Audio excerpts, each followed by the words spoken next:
قرعة كأس إفريقيا التي أجريت يوم الأمس الخميس بأبيجان. غادي نشوفوا المجموعة اللي طاح فيها المنتخب الوطني، إيجابيات والسلبيات ديالها، والتصريحات اللي خرجوا بها اللاعبة الدوليين منهم مصطفى الحداوي، وكذلك تصريحات أشرف حكيمي اللاعب الدولي المغربي، وتصريحات كذلك وليد الركراكي حول الموضوع. وخليكم معنا وما تمشيو فين.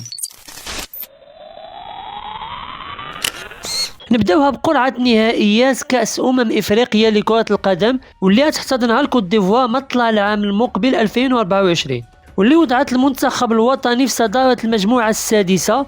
ونقدروا نقولوا لحد الساعة على أن هذه المجموعة متوازنة، ولكن ما نقدروش نحكموا ونقولوا أن حظوظ النخبة الوطنية وافية للعبور إلى الدور الموالي، بحيث كنعرفوا باللي الكرة الإفريقية وفرقها من أصعب الفرق، وديما المنتخب الوطني كيجبر صعوبة معها. وبالنسبة لتصريحات اللاعبة الدوليين السابقين للوكالة المغربية العربية للأنباء، أن أداء أسود الأطلس الذي أبهر العالم خلال مونديال 2022 منح جرعة قوية لجميع مكونات النخبة الوطنية، وذلك لتقديم مستوى يليق بالسمعة التي اكتسبتها كرة القدم الوطنية على الصعيد القاري والعالمي. وعبر اللاعب الدولي السابق مصطفى الحداوي أن مجموعة المنتخب الوطني ليست سهلة كما يبدو، ولكنها في متناول النخبة الوطنية وبإمكانها انتزاع الصدارة. وبالنسبة للفرق اللي كتواجد في مجموعة المغرب، هي تنزانيا والكونغو الديمقراطية وزامبيا، وهي فروق ما نقدروش نستخفوا بها حيث عندها لاعبين كيلعبوا في الدوري الأوروبي الممتاز.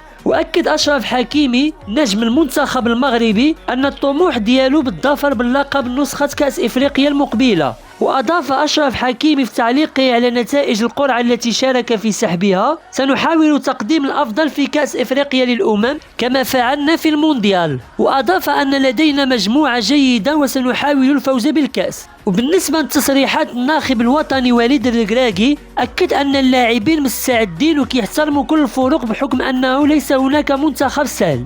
وأضاف وليد الركراكي أن المنتخب الوطني المغربي سيذهب إلى الكوت ديفوار للتتويج باللقب الإفريقي، ومن اليوم تكون استعدادات للمنتخبات المجموعة السادسة وهي مجموعة متوازنة. وأضاف أننا لدينا لاعبين في المستوى الذين يتمنون التتويج والظفر باللقب. وجاء تصريح ديال رئيس الكاف موتسيبي حول كأس إفريقيا 2024 في الكوت ديفوار بصفة عامة، اللي قال فيه أن النسخة القادمة من كأس إفريقيا في الكوت ديفوار ستكون أجمل، حيث أن البنية التحتية مميزة ولن تكون هناك خطط بديلة، ونحن على ثقة بأن منتخب إفريقيا ستتوج مستقبلا بكأس العالم. وفي الختام نوجه رسالة للمنتخب المغربي بحيث لا يجب عليه الاستهانة بالفرق الإفريقية المشاركة في المجموعة، ولا فائدة من الثقة الزائدة، بحيث خص الاستعداد في كل مباراة والدخول بعقلية أن الخصم ماشي سهل والعزم على الانتصار.